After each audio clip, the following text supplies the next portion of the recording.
One night, Goku gets extremely drunk with Bulma and accidentally wanders into her laboratory and turns on her interdimensional device.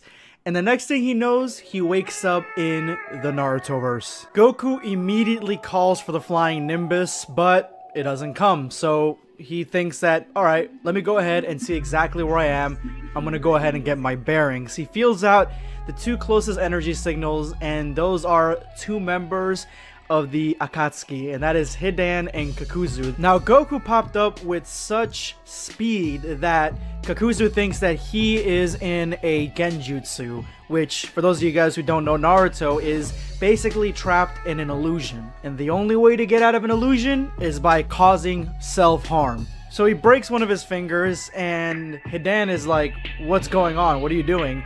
Kakuzu's like, no, we're in a genjutsu. You need to cause yourself self-harm. And so Hidan stabs himself in the stomach to try to get out of it. Goku, obviously thinking this is all kind of weird, decides to, hey guys, I'm gonna head out, and ends up wandering at the gates of the Leaf Village. Now, the guards seem to be a little bit on edge. Maybe they were warned that the Akatsuki were nearby, so they are protecting the entrance to Konoha. Goku wants to get in, but they refuse him entry, and this leads to a scuffle where obviously Goku just uses the power of his ki pressure to push them all away. After he gets done with the fodder, he has to confront an actual main character, and that is Asuma. But this fight doesn't last very long either, and Asuma, in good faith, brings him to what I'm assuming is the only ramen shop in the Leaf Village. Kakashi wanders in and immediately realizes that Goku is a character, a being that defies all Narutoverse logic. He's immensely powerful, so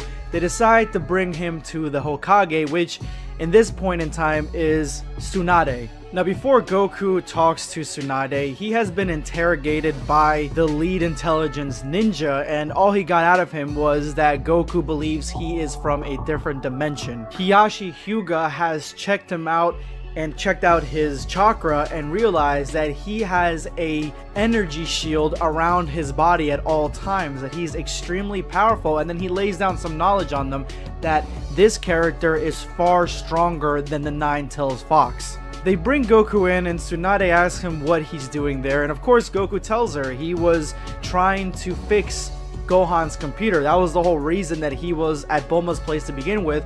He got too drunk and then woke up in the Narutoverse. Even though they're all very cautious, they realize that Goku's not really a bad guy. His energy, his aura is harmonious. He's got harmonious energy flowing through his body, so there is no evil intent, no evil ki, no evil chakra. And with that, Tsunade sighs a sigh of relief because she's like, it's good that the Akatsuki didn't find you before we did. And he's like, I've seen the Akatsuki, after she describes what they look like. She tells him if they capture him, that is a weapon that they cannot let fall into the wrong hands. And Goku's like, I'm not worried. I'm not worried about the Akatsuki. I've seen them before. He even says, test me out and I'll show you that I can defend myself. And then that's when we get to one of the best parts in this fan manga. Hiyashi, Kakashi, and Guy versus Goku.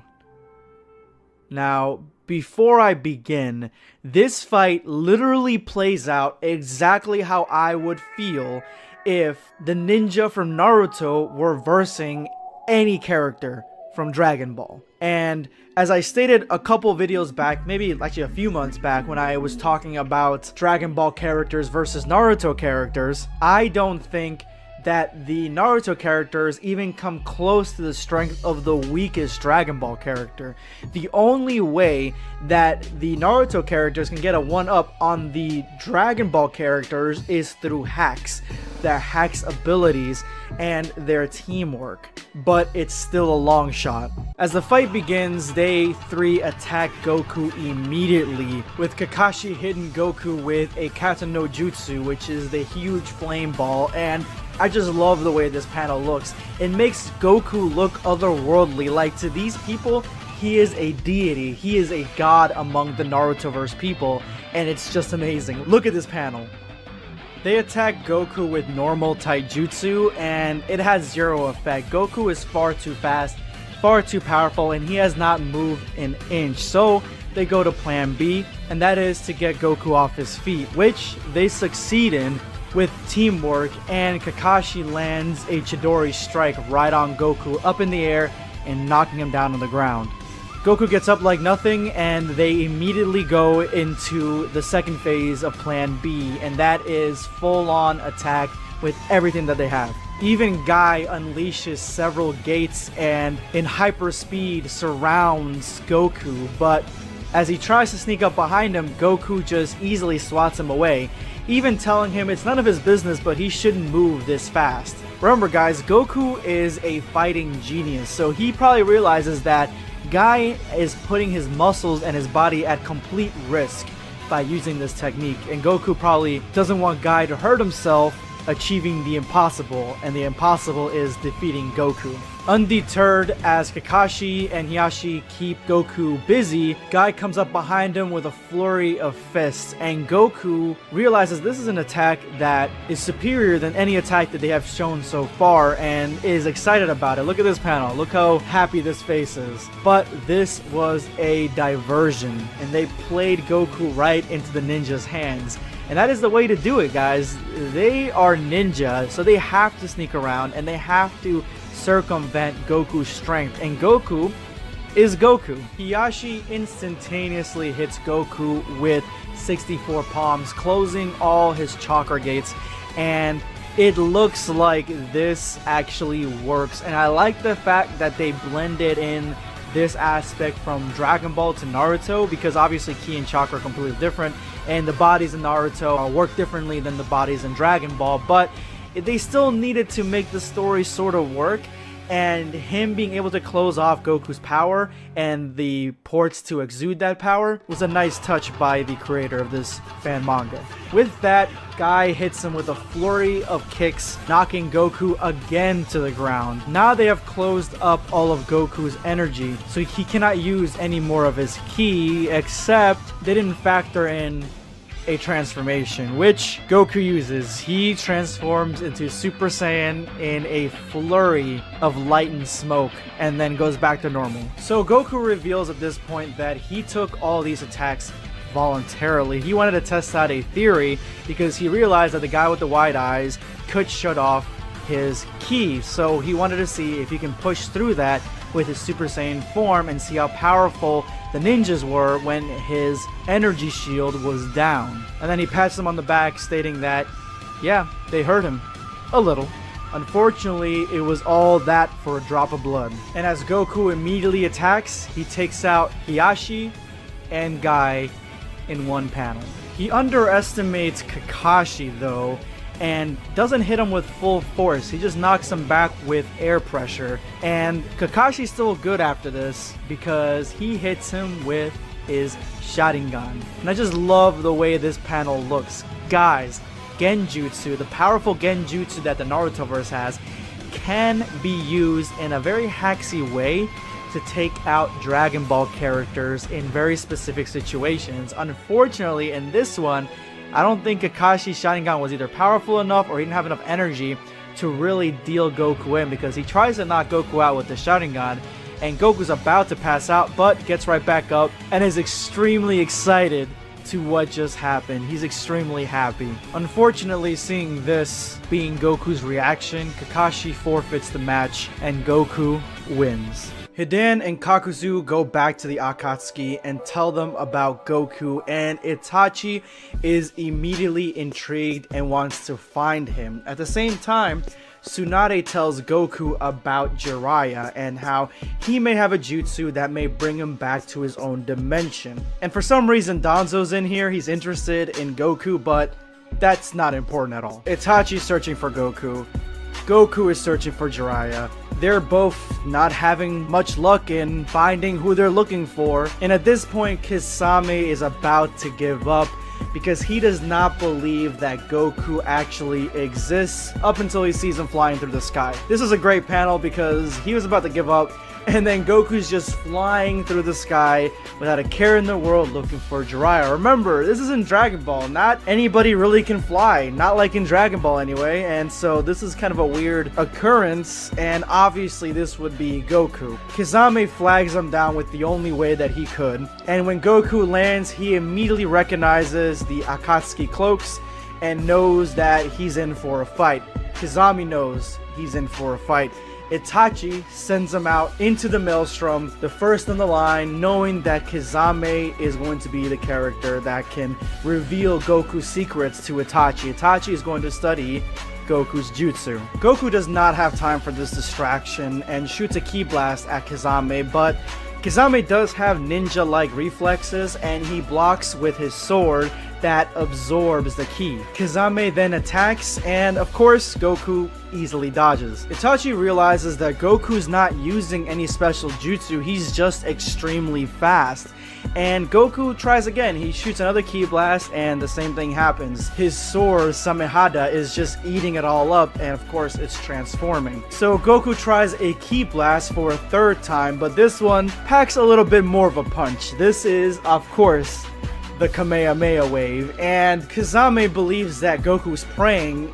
Itachi knows what's going on. He can instantly feel that this attack is not a normal attack, and Kizame, it's a little bit too late for him. He tries to block the Kamehameha wave, and he thinks that his sword will be able to absorb it all, but that ain't it, Chief. It breaks right through, and it looks like that's it for Kizame. And then Goku tells Itachi what most of my comment section told me or told anybody else in my last video, and that is that he can easily destroy the entire planet if he wanted to. The power gap between his power and their power is at such an extreme level that there really is no chance for them to win. But then Kizame stands up. So Kizame healed himself and now he has a breakdown of Goku, his abilities, his personality, even his clothing. And I'm just gonna read what he says because it's so badass. It's so Goku. The bad news is that this man have at least twice as much chakra as both of us.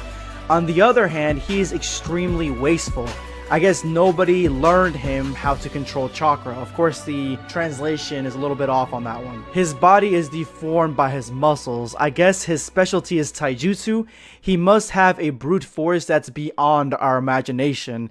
His outfit has a conspicuous color. He is not trying to go unnoticed. He isn't afraid of conflict. If all of this doesn't sum up Goku, I don't know what does. The last little bit Itachi figures out, which is something that we've all known. Goku is completely underestimating the Akatsuki and their abilities. He doesn't care if information about himself is exchanged. He doesn't care if they know anything or everything about him. He is extremely certain that he is going to win in any confrontation. That's Goku in a nutshell, and Itachi picked all this up. And I like the difference here because Goku, again, is a brawler. He's a fighter. He is on the front lines. And he's not ninja in any sense of the word. While these guys, the way the guys fight in Naruto, they want to keep information away from their opponents. They fight in a very subversive manner. So I like the way that this is portrayed in this Dragon Ball fan manga, and that's one of the things I love about any Naruto versus Dragon Ball fight. So Itachi traps Goku in a genjutsu, and we see some of Goku's old friends coming out of the woodwork. We see Frieza, or Zombie Frieza, and Ghost Boo and Ghost Cell, but Goku is like, if I hadn't to spend a whole week in Konoha, then I would have been at the mercy of this jutsu, but I've been taught how to break through genjutsu. But little does he know, at the same time, Kizame is making a water bubble around Goku. Now, I'm almost certain Goku can drown, and that he cannot breathe in space, at least not too far away from Earth, apparently. I don't know. But these methods could probably kill Goku if they were implemented in the correct way and he wasn't using any of his transformations to beat them. So Goku powers up and breaks through the genjutsu, finding himself in a giant water bubble. Obviously, he cannot breathe underwater, so he's holding his mouth. And then we get to the best panel in this entire chapter. I don't care that this is a fourth wall break. I really don't. I am just enjoying the ride that is this Dragon Ball fan manga, and this is just perfect, guys. It is perfect. Not only does it show that Goku's funny, it also brings in another franchise that's one of my favorites, which is Pokemon. And then Kizame just looks so badass in his transformation where he fuses with his sword. It just has so many elements of different anime that I love that I can't just help but forgive this fourth wall break. Goku should not know about Pokemon, and yet he does, and he calls Kazame one. It's amazing. I love this. I'm in complete love with this. This is awesome. Kazame attacks, but he is still not fast enough to hit Goku, and this is an advanced form for Kazame. He's actually like a lot faster in this form, but again, not anywhere near Goku. So Kazame decides to do the attack that he did when he faced off against Guy, and that is use the power that he has in his sword, the one that he absorbed, and shoot it at Goku in this gigantic shark. Now, if Goku were to retaliate, the shark will absorb the ki and then grow even larger. That's basically the premise of it. And Goku has faced this before. He faced Yakon in Dragon Ball Z in the Buu Saga. He's done this game before, so he knows that there's only so much that this shark can take when it comes to his power, and Goku has a lot of it. So he clashes with this giant shark and wins. The bubble bursts and Goku is free. Kazame goes back to his normal form, and Itachi knows how to defeat Goku, and he tells him that his fighting capabilities are way more than they can handle. Like they said earlier, his level of power is beyond imagination, but his mind is weak, and that's when Itachi puts him under another genjutsu, one specialized to affect Goku. Itachi knows how to defeat Goku, and he puts him under a genjutsu, and we get this new character. Now, as you can tell, we're past the genjutsu part. Goku has no idea that he's been placed under a genjutsu, and this chick shows up. She's gearing up, ready to fight Goku, and she calls Itachi and Kazame her senpai, and she claims that she can defeat Goku all on her own. Now, this is a brand new character to Dragon Ball in general, so I had no idea who she was, and I thought that the artists and the creators of this fan manga kind of brought a brand new character in to put in a wild card that can actually defeat Goku, but this is smartly done. She wants to fight Goku on her own, but she offers him chocolate first because they're going to have a fight to the death, and she might as well enjoy chocolate with a friend, and Goku's like, he loves chocolate, so he eats chocolate with her, which, first of all, they could have poisoned this chocolate. So Goku, again, not using his head, but it kind of shows why this chapter is important and why Goku's mind is easy prey for someone like Itachi. So this character introduces herself, and Goku introduces himself at the same time, and they're both named Goku. So this new character's name is Son Goku, and Son is spelled like the sun. And Goku is in complete shock. This character is basically a female version of Goku. She's got Goku's name, Goku's backstory, everything that makes Goku Goku, she's got it. And now if we look at her character design, we can kind of see where she looked exactly like Goku. Her hair kind of looks like Goku. She's got on this tank top that looks similar to Goku's gi, and if you look at some of the art, which I'm going to be showcasing to you guys later in a different video about this character Son Goku, her gi is orange, and even her boots look like Goku's boots except taller. So this character is a mimic of Goku, and now I'm thinking, did Itachi create a clone of Goku and for some reason make her a female version? I'm not exactly sure what the thought process was behind that, but I'm telling you guys, it gets extra spicy. Now, their fight is about to begin, and we cut back to the real world. And Goku's just standing there because Itachi has him fully under a genjutsu. Now, what is the genjutsu? It's the chick. This character is a fully realized sentient being that Itachi created to fight Goku. Now, this premise has been done before, and I've talked about it, especially in DC. There was a plan that Batman came up with where if Wonder Woman turned on humanity, then she would be hit with a poison that would make her see everybody as her arch nemesis, Cheetah. And so she would basically fight everybody until her heart gave out. And that's the thought process that Itachi had in fighting Goku. He's going to get into Goku's head and have him fight this sentient being, which is also named Goku, which I feel like Goku would think that's a little fishy, but realistically, even the artist and the creator made a realistic Goku that wouldn't really think too much of it and would just want to fight her. So Itachi's focusing all his chakra in holding this jutsu together because he has created a sentient being, and for that being to be sentient and to feel fully realized and for Goku to buy it, he needs to put all his chakra in there. He cannot move from that spot. He has given this being a real conscience, and if it falters, then Goku will kind of break through it, and he knows how to break through genjutsu, and that's exactly what he would do.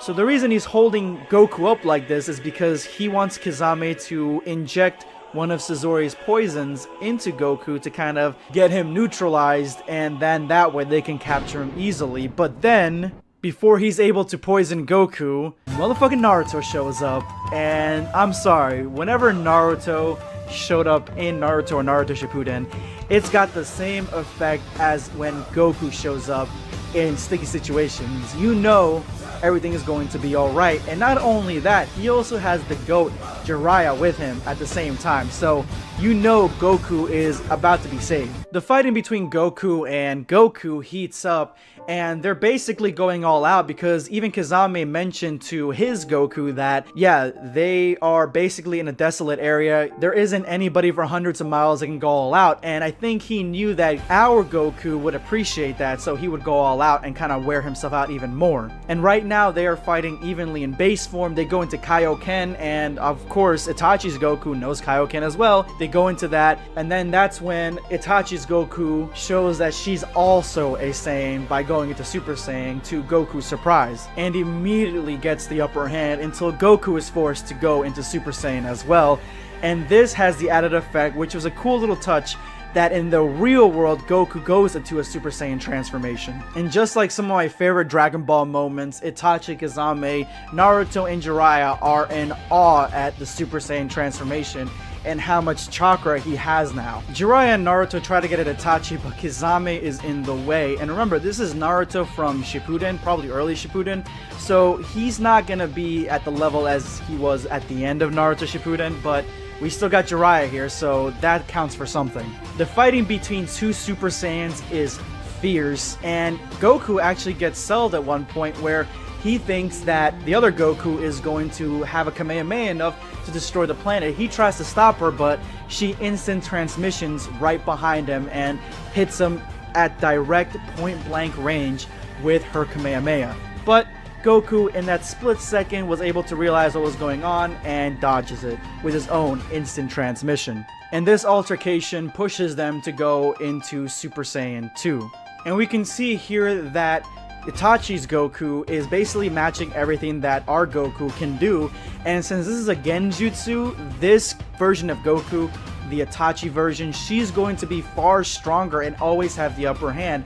Goku, our Goku, ends up hitting her with a direct Kamehameha, and she's still fighting back, and at one point she even starts overwhelming him. And this back and forth just reminds me so much of Goku versus Majin Vegeta, two Super Saiyans going at it, blood, guts, and sweat. I love it. So at this point in the story, we get to Itachi's Goku overwhelming our Goku, and she even does a mouth blast to try to finish him off. And Goku realizes that if he keeps going like this, he is going to lose. And at this point, he should realize that this character is not going to get weaker. If he decides to go to a different level, then she's going to go to a different level, which I'm thinking that's the direction that this fan manga is going to be going. But Goku decides to hit that level first and goes into Super Saiyan 3. Kizame overwhelms Naruto. Again, this isn't the high tier level Naruto that we know at the end of Shippuden. And so Jiraiya is forced to go into Sage mode and attacks Kizame. Now Kizame is like, dude, why are you attacking me head on? My sword is going to cut you to ribbons, but the chakra, the Sage chakra that's coming off Jiraiya is so unstable and so dangerous that Samehada knows that this chakra is nothing to mess with and decides to hightail it out of there and runs away, leaving Kizame extremely open and down for the count. And this is when Jiraiya realizes that Goku is in Super Saiyan 3. And I think this is when Itachi realizes that more than likely, if he doesn't end this quickly, he can't keep this genjutsu up for much longer. Temari sits by the tree with her eyes closed and her lips puckered. She looks really well done here in this beautiful artwork with a color scheme that looks extremely realistic, but also looks very much like the anime Naruto, and a mixture of that with a lot of watercolors. That's something that you guys can find on the creator's DeviantArt page. Brand new artworks that have a lot of this sort of visual watercolor style. So I'm gonna leave links to all Hakbos, who is the creator of Dragon Ball Shippuden's media accounts, including their Twitter, DeviantArt page, Patreon page, all that, where you guys can read Dragon Ball S. I'm gonna leave all that in the description below. Go ahead and check it out. But it looks like the reason she is waiting is because Shikamaru sees something behind him, a blinding flash, a huge light, and an incredible power just off the horizon. But he is testing Temari's patience, and she says, Shikamaru, if you keep me waiting, I'm gonna break your legs. And I would absolutely not put it past her to do so, but it looks like this is the beginning of them starting to date. Remember, this takes place right before Naruto Shippuden, so they had probably just been dating a little bit, and this is, or was, possibly their first kiss.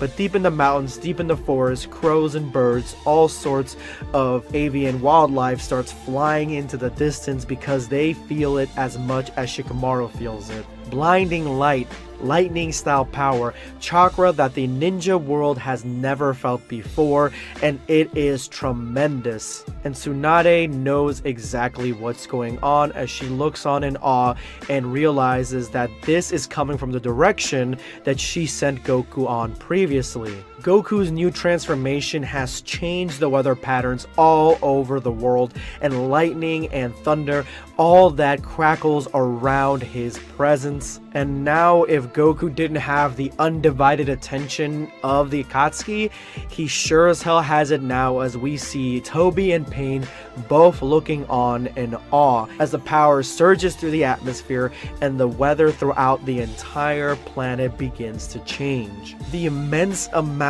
of strength and capabilities of Itachi to hold someone in Super Saiyan 3 in a genjutsu must be horrifying, as Itachi looks on to see the transformation that just happened right before his eyes. The oceans begin to turn and become more volatile, as Goku's transformation has definitely started an apocalyptic weather system around the planet, and we see here that even Sasuke has noticed what is going on and what it means for his own mission. As you can see right here, a bucket list of all the things he's got to do. Ignore Sakura, check. You see Orochimaru, kill Itachi, kill Naruto. Also, Naruto's on this bucket list as well, so he definitely wants to kill him. So this is actually a really funny tidbit. I definitely appreciate this little added bonus jest that we see here in this chapter. And as we get closer to Goku, who stands there again, still in the genjutsu, you can see the power just emanating from his body. But all those close by,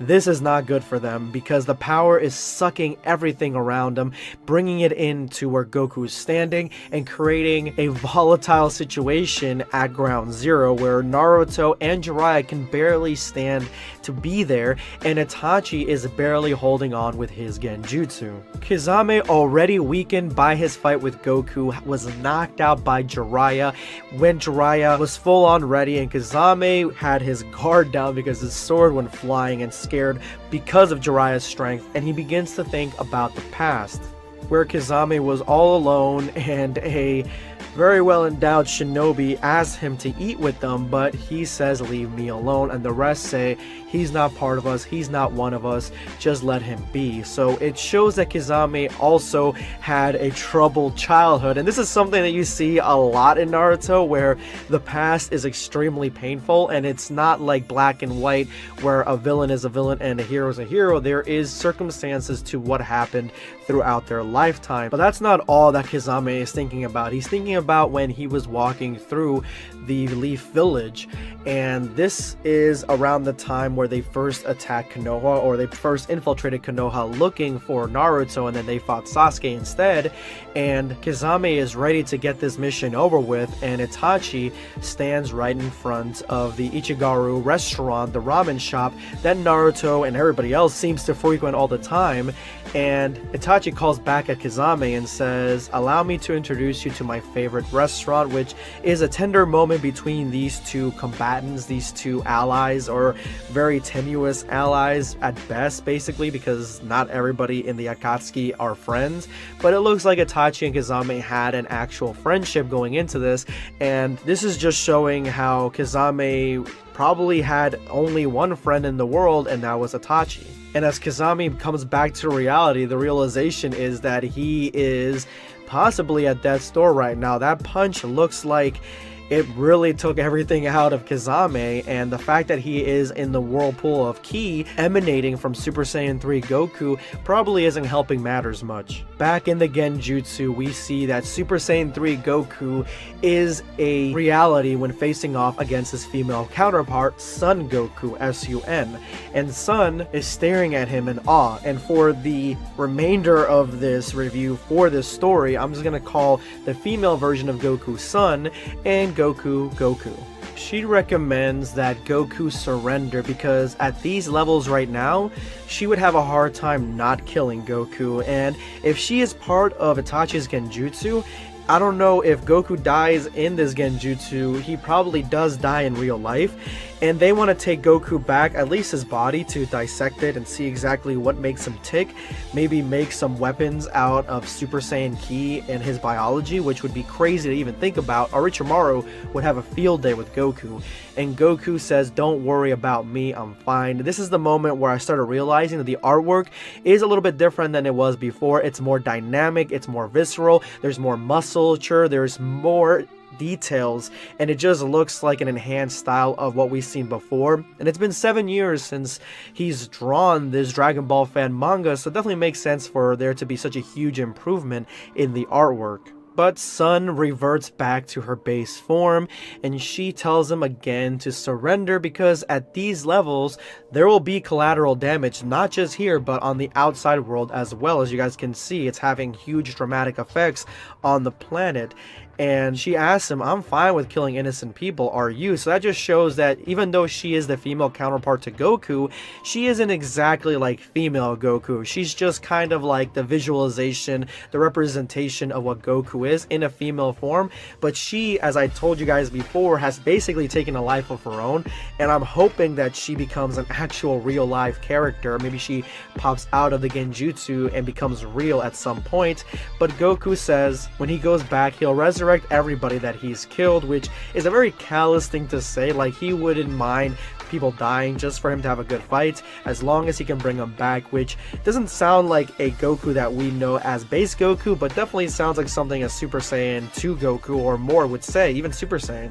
And Sun says the exact same thing. You shouldn't make decisions while you're Super Saiyan 3 because it clouds your mind, essentially. The euphoria of the transformation prevents its user from having a clear mind. It's worse than Super Saiyan 3, go back to normal so we can talk.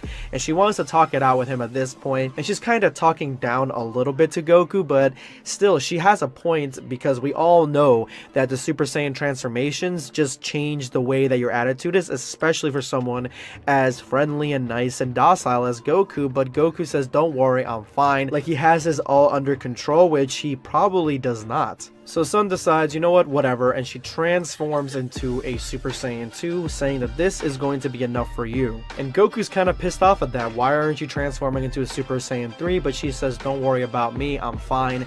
Listen, focus on yourself. I have enough power in this form." Obviously, you guys can tell the culture that is throughout this entire page. There is a lot of culture coming from Sun. Again, this is my favorite Dragon Ball fan manga right now, and this is one of my favorite Dragon Ball fan manga characters to ever exist. Maybe I should make a list on top 10 Dragon Ball fan manga characters, like original characters, because there are a lot of them, and she would definitely be at the top. Goku's surprised. "You sound like you're stronger than me," and she cuts him off. "I am. You're not the first Super Saiyan 3 that I've killed," which really kind of kind of messes with my mind because she's supposed to be a part of the genjutsu, something that Itachi just came up with, but it almost seems like she is a reality, maybe in a different universe or something. Remember, the Sharingan can transport you to different dimensions, so maybe, I don't know, she is real and Itachi transferred Goku's consciousness to a different dimension where there is a female Goku. I don't know, but Goku says it's fine with him. Interesting. He is excited. Let's fucking go. And she probably should have transformed because he gets the first hit and it looks like it's completely devastating, hitting her right in the stomach, and she did not see that coming. Like, the levels of power that Super Saiyan 3 showcases and how strong it is to normal people and just in a ninjutsu world and just a ninja world and even to the female counterpart Sun shows so well in the way that this art is shown with the powers, the abilities, the strikes, because look at this. This looks like really strong, really chaotic, and a lot of ki that was pushed into Sun to make her go down, and it looks like she is definitely going down, you know what I'm saying? But before she has a chance to catch her breath, essentially, because he basically took the air out of her, he grabs her by the head and shoves her on the ground. And because she insulted him by not transforming to a Super Saiyan 3, he is going to show her that she probably should have, and he is going to end this battle. And I love the detail in this artwork, Hakubo. This is amazing. This is my favorite panel. I know there were a lot of, cultured panels before, but this one is my favorite one right now. Goku looks like Ichigo when he transforms into his hollow self. He looks like an evil villain. I love it. This is awesome. Lightning cuts us back to reality as Itachi stands before what we can now clearly see is Super Saiyan 3 Goku. And just the fact that this transformation is just having so much damaging effects to the entire planet. I can only imagine, what if Goku went God? What if he went Super Saiyan Blue? It's like we're so used to this in the Dragon Ball world, and these guys are absolutely not.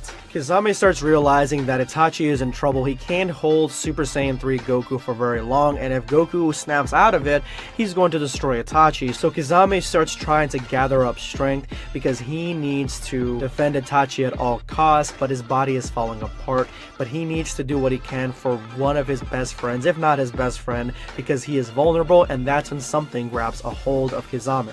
And now we have somebody else that has changed and become darker with a brand new transformation. Naruto finally jumps into the field, and he has transformed into his nine-tailed fox aura. It looks like this is four tails, and it's one of my favorite ones. I think this is the limit of where he can go without losing himself in this part of the story, but he grabs hold of Kazame before Kazame can interrupt, and he looks like he's going to deliver a devastating Rasengan to him. And as Naruto pulls back, Kazame is like, so this is how I die.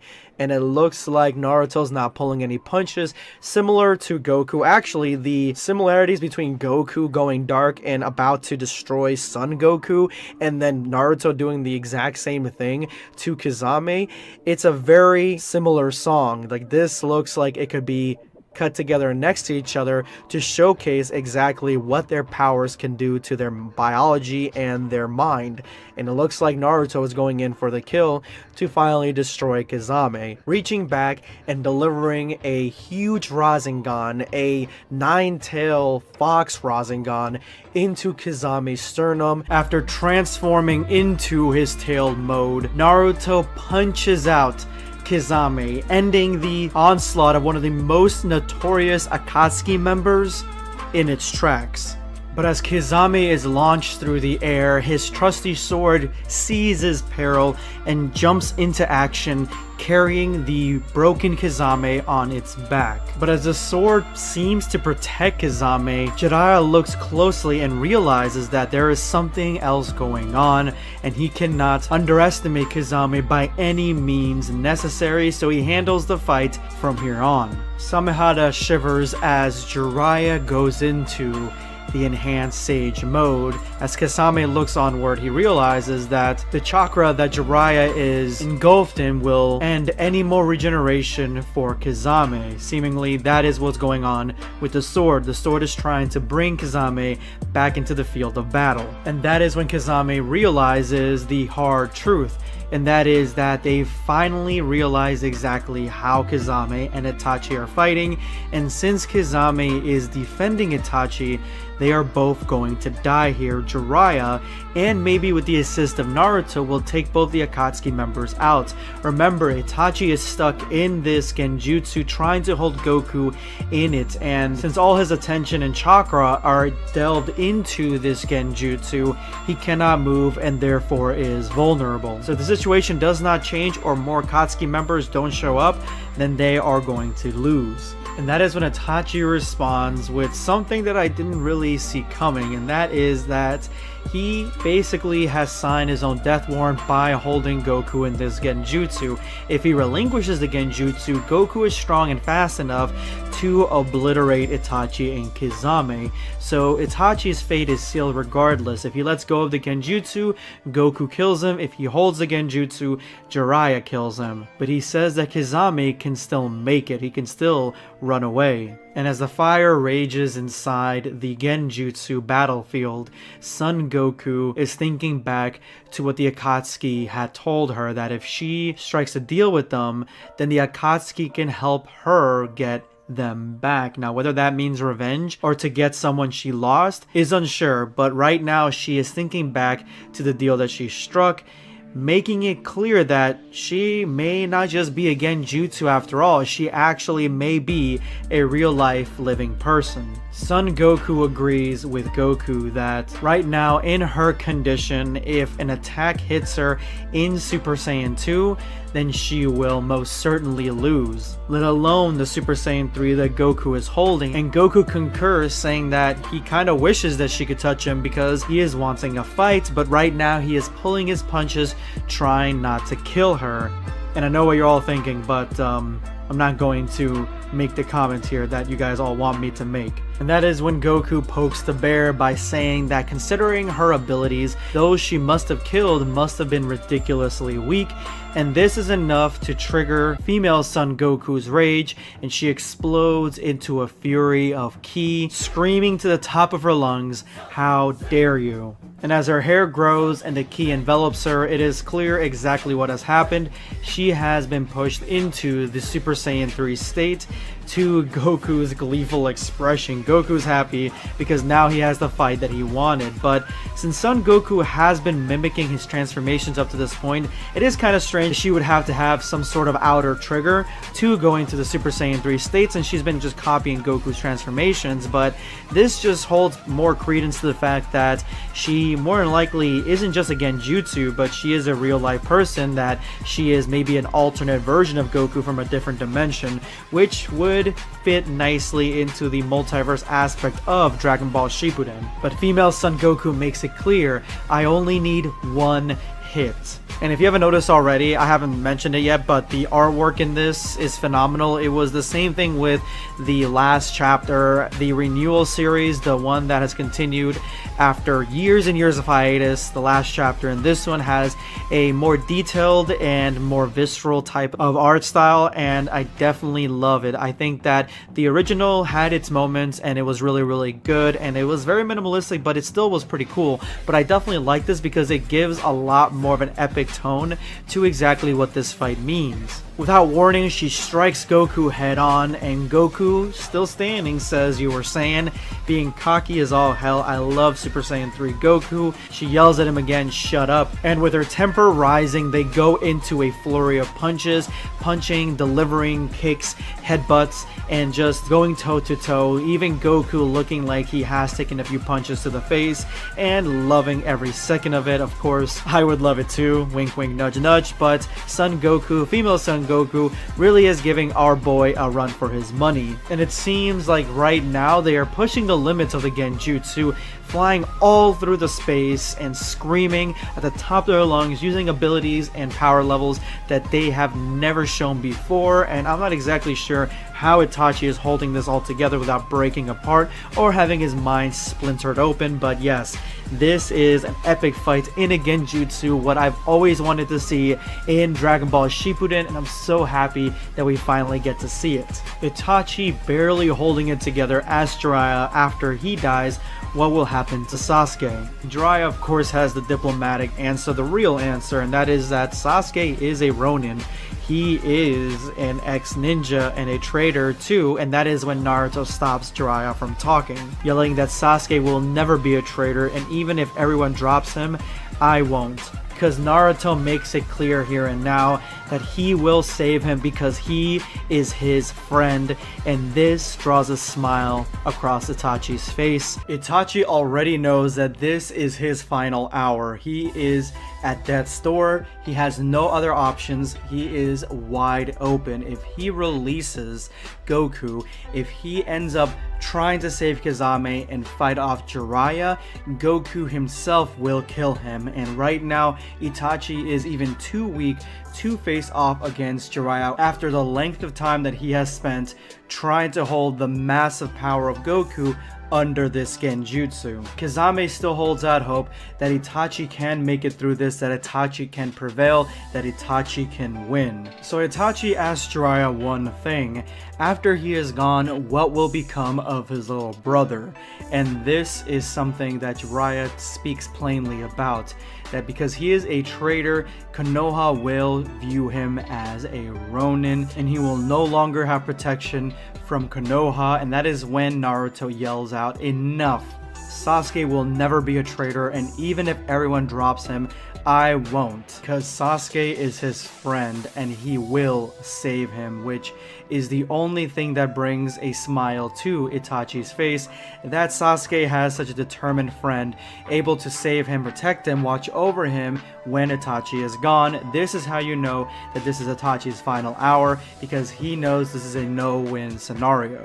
Kunai quickly unsheathed from underneath Itachi's cloak, and Itachi throws them way over Jiraiya and Naruto's head, yelling at Kazame in the process. Kunai clash in mid-air and head straight for Jiraiya as a mist slowly starts to creep in, but Jiraiya dodges all the kunai easily, stating that the mist isn't going to hold up for very long because of all the wind being generated by Super Saiyan 3 Goku. But this doesn't stop Kazame from trying to develop as much mist as possible, trying to hide Itachi, making him invisible, and protect him from Jiraiya and Naruto's attacks. This is not enough, and Jiraiya can still see Itachi because the mist is barely covering the battlefield, and this is enough for him to make his decision and begin to shoot hair spikes right at Itachi while he cannot move, ending this entire calamity and freeing Goku. And as the spikes begin to come in, time slows down as Itachi begins to think of his younger brother Sasuke, thinking of all the good times he had, while Kazame looms in the back,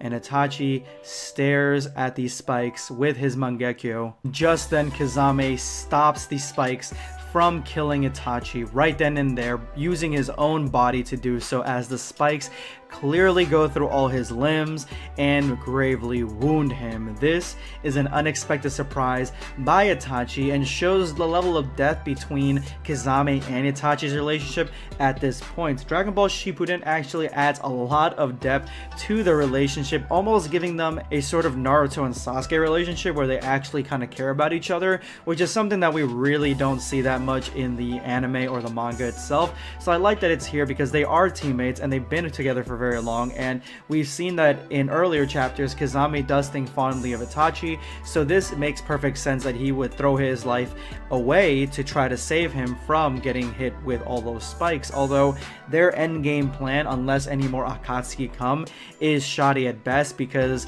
what is going to happen once Kazame drops? If Kazame dies, Itachi is still left wide open. And as the blood begins to pool out of Kazame's wounds, he says, "Geez, Itachi, you're such a pain in the ass. I'll grant you 3 minutes and not a second more," as Itachi looks on to see Kazame remove the spikes from his limbs. Kazame, with unwavering loyalty, says, "If we survive this, you'll owe me a meal from your favorite restaurant."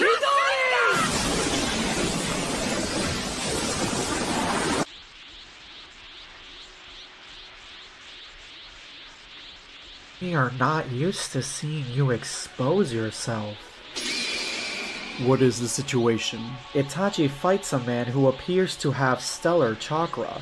Kizame is trying to protect him from the legendary Sannin Jiraiya and the Nine Tails. They're fighting Jiraiya and Naruto? Who is Naruto? It's the boy.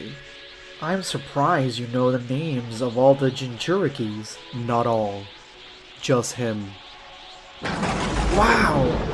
I don't understand. With such a difference in power between them, Itachi shouldn't be able to use genjutsu to this being. The levels of chakra have little influence for genjutsu. Although I'm weaker than Kyuubi, I had put it under the grip of my genjutsu. The genjutsu goal is to manipulate the chakra flow in the opponent's brain, so he is in a controlled dream state. So we can use the victim's own memories or desires against them. In other words, the victim is an accomplice to the genjutsu. The genjutsu Itachi uses is very specific because even with Tsukiyomi, this thing has got so much power that it could break through at any time. Itachi must keep it in a coherent dream, and that's the difficult part. He needs to stimulate the right areas of the brain to see how emotions react to each other without creating major disturbances. To be honest, it takes such dexterity that I don't think I would bet my life on it. What do you mean? What I mean is, if Itachi loses control over an emotion, the dream can turn itself into a nightmare. The moment this thing realizes something's wrong, they're dead.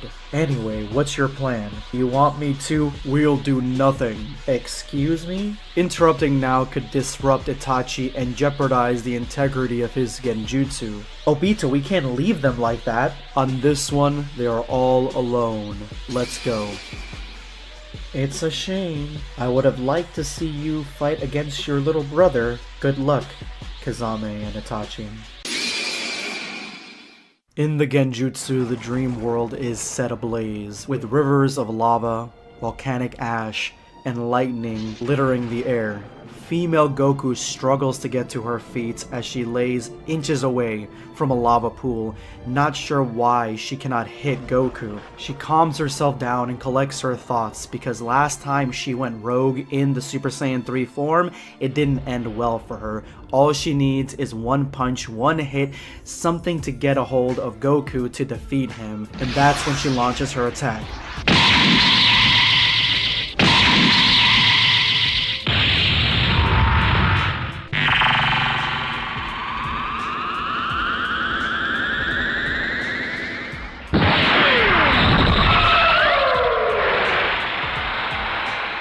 Female Goku deflects this blast into a small village on the horizon, and it is completely obliterated.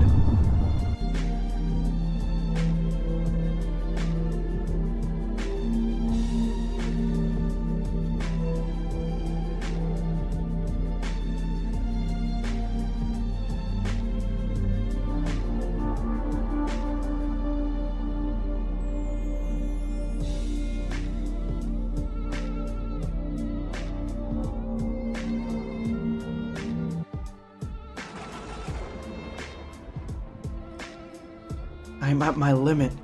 If he hits me one more time, I'm done. Inches from her face, female Goku dodges the attack with swift succession, slightly evading her own destruction as Goku's punch hits the ground and destroys the planet itself, causing huge gaping holes into the planet's surface, launching civilians and Earthlings into orbit. The entire planet is unstable now. What was that? All your bravado about levels, just to end up losing like this?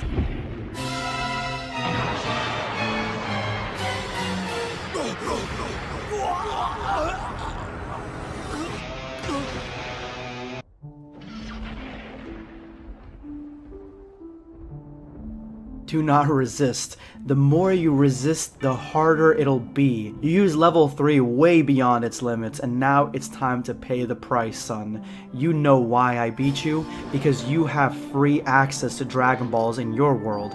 I, on the other hand, don't. My actions have consequences and I have to deal with them. That difference makes me tougher and superior to you, boys. You really do like to show off just to lose in the end. A simple punch can kill you now, but instead, I'll honor you with something else. Here's the technique I used to kill the previous level 3. Big Bang Attack! Goku teleports right behind female Goku and gets her in a headlock, and now he's realized the truth that female Goku had held up more of her power in reserve in Super Saiyan 3 just to outlast himself a little while longer. He says it's cheating, she says it's strategy. Look at you, you can't do shit to me.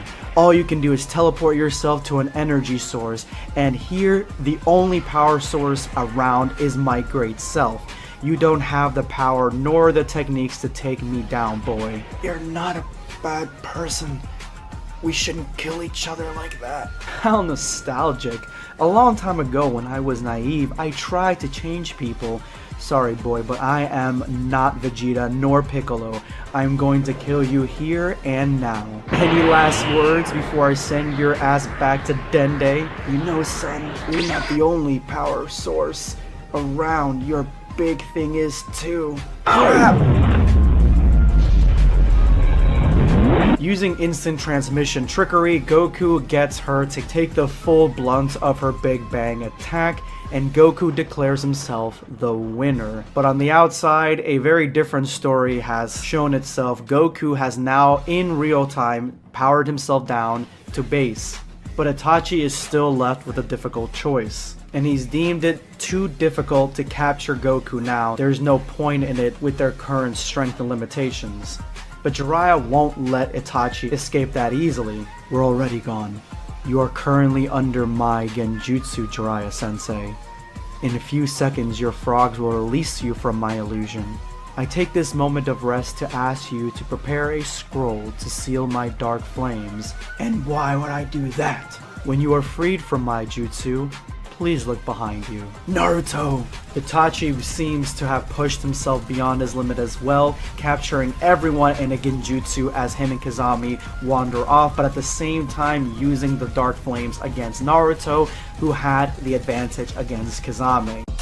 It has been weeks since Itachi and Kazame's attempted kidnapping of Goku and his defeat of female Son Goku. We find ourselves deep within Konoha territory in a brand new black site correction facility, a prison that is guarded by a multinational effort from ninja across the entire ninja world. This prison houses one inmate, one perpetrator, and that is Son Goku. But as Goku begins to get a little bored, he finds himself with an unlikely visitor, one that we all know as Obito. And to everyone's surprise, Goku is actually happy to see him. Now, it's no surprise that Obito would be someone that would have an interest in someone like Goku, and not even a surprise that he's one of the few people that can get into this high-level facility undetected. But it is surprising to see Goku's reaction upon seeing Obito, because he has been waiting for him. Apparently, this is not Obito's first visit, and he has promised Goku something. But even Obito finds himself a little surprised that this is all that's on Goku's mind. This is all he's thinking about. The Saiyan seemingly seems unfazed over his imprisonment. But Goku tells him straight that, yeah, this is really the only thing that I've been excited for ever since you visited me the first time. And with that, Obito tosses him a chocolate bar. Obito asks what the situation is, what has changed since his last visit, but Goku says not much. He's been stuck in this prison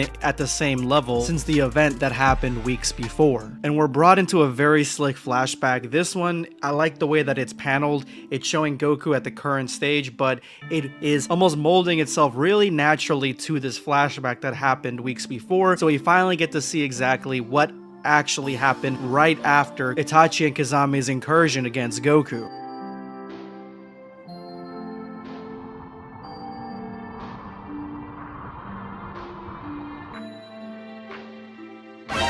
As soon as Goku wakes up, Jiraiya wants to get down to business, but Goku seemingly ignores him and starts asking where the Akatsuki are. Where are they? He's looking for them. He does not remember what happened, only to realize that his clothes aren't torn, which only means one thing, that Goku did not realize he was in a genjutsu the entire time until just now.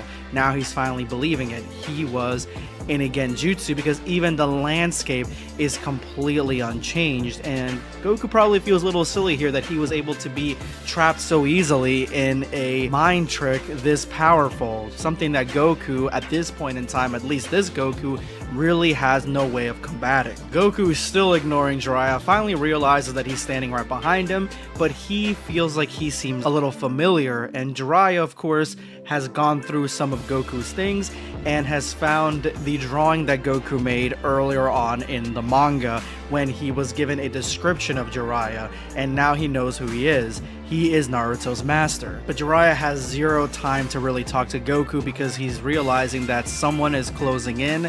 They're finally here. Trouble is coming. As Goku's still saying, "You're Jiraiya, you're Jiraiya." All the Kage around the world had the exact same idea when they felt this unearthly presence on the planet. They all directed themselves toward that presence to take care of business, to see what was going on and to see how this affects their nation. The Raikage wants answers, but when Jiraiya starts explaining the answers, this is not the question that Raikage wants. He does not want to know about the fight against the Akatsuki. He wants to know about this murderous chakra that he felt so far away. They are trying to get to the bottom of this, but that's when Gaara realizes that Naruto is out of commission and rushes to his side immediately. Jiraiya again explains more about the situation, that Naruto was ensnared in a terrible mysterious jutsu and he needs to take him back to Konoha for more care, but the Raikage is having none of it. Nobody cares about this kid. Where did this murderous chakra come from? I need to know. Goku points the finger at himself, still feeling a little bit low over the fact that he was able to be mind gamed so easily. The Raikage immediately takes ownership over Goku because of course, who else would take ownership? Who else is going to take Goku away from the situation and house him and be able to control him the way the Raikage can? But the rest of the Kage completely say no. They are not willing to have the Raikage get his hands on another weapon. He doesn't need another weapon, to which the Raikage really doesn't care what they think. He's going to take ownership over Goku whether they like it or not. Tsunade gives him orders and states that she is not going to allow him to take Goku away, to which the Raikage explodes in chakra. Are you giving me orders? Gaara really does not want to start the next great ninja war over this. It's insane. They're not going to start it over this guy. Even though the Inoki-sama, he argues that maybe this war over this guy is going to be good for the economy. It'll be good for our nations. But then he reconsiders and says, nah, let's go ahead and do this in a diplomatic fashion, even though war could possibly benefit the ninja world. Tsunade takes charge of the situation and argues smartly that maybe we should just lock him up in prison until we discuss what we're going to do with him, to which everybody agrees besides the Raikage, until she pries a little further and he agrees. Tsunade calls Tenzo, the Anbu Black Ops operative who has been watching the entire situation, and asks him to build a prison, to which he goes Renchuka no Jutsu and literally creates a prison. I did not know there were jutsu to create prisons or buildings like this, but maybe there are, I don't know. And this is quite the prison. It is quite the complex. It looks nigh impenetrable. And Tsunade walks right over to Goku, leans over, and says, sorry, Son Goku, but things got more complicated.